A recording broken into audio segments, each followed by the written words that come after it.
Okay, so like most of you guys out there, I don't have room for a full-time dedicated wood shop.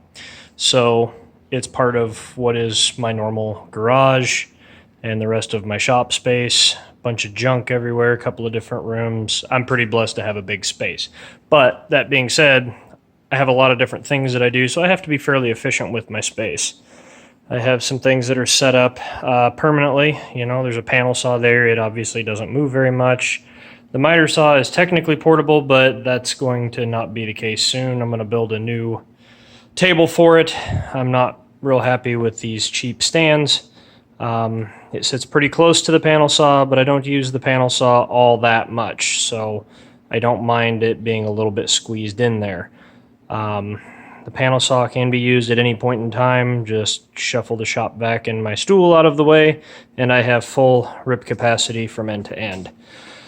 The main table here is a combination of outfeed table, assembly table, storage table, and downdraft sanding table, which is the part that we're going to focus on today.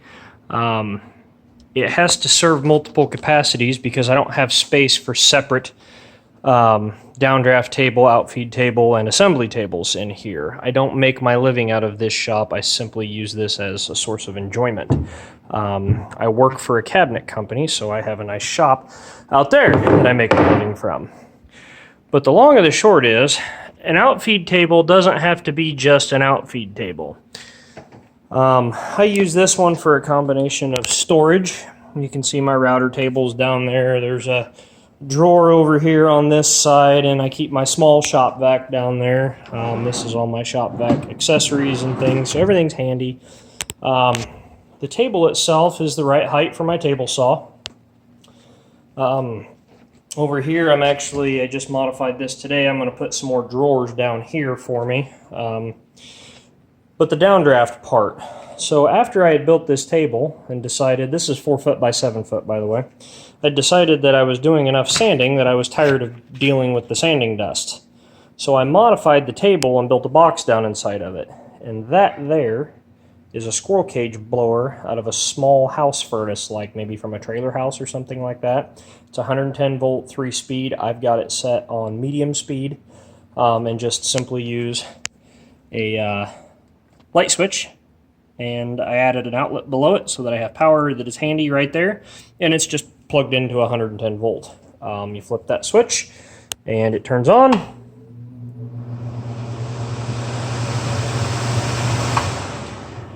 So how that works is the side that is the blower is pointed out of the box so that it's drawing all the air down through this filter right here. In order for this to be set up for sanding, we take this pegboard at the top that is built to be flush with the working surface, and you can set your piece that you're sanding right there, kick the blower on, and as you sand, it sucks all that dust down into the filter, and when you're done, you just take a shop vac to the filter or take it outside and shake it out or use an air hose. When you're not using it for a sanding table, take that piece back out, put this one back in, and then you have your solid working surface again. And it's a very versatile way to add another piece of equipment to your shop that you can make yourself for next to nothing.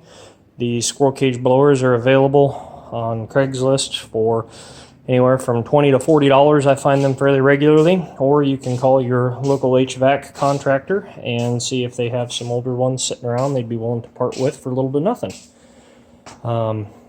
That's all we're going to talk about today.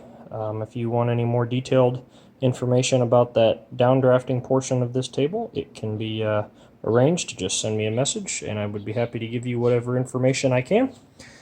And if you have any other questions about my shop and my organization, or tips to help me make it more organized, I'd be happy to hear them. And thanks for watching.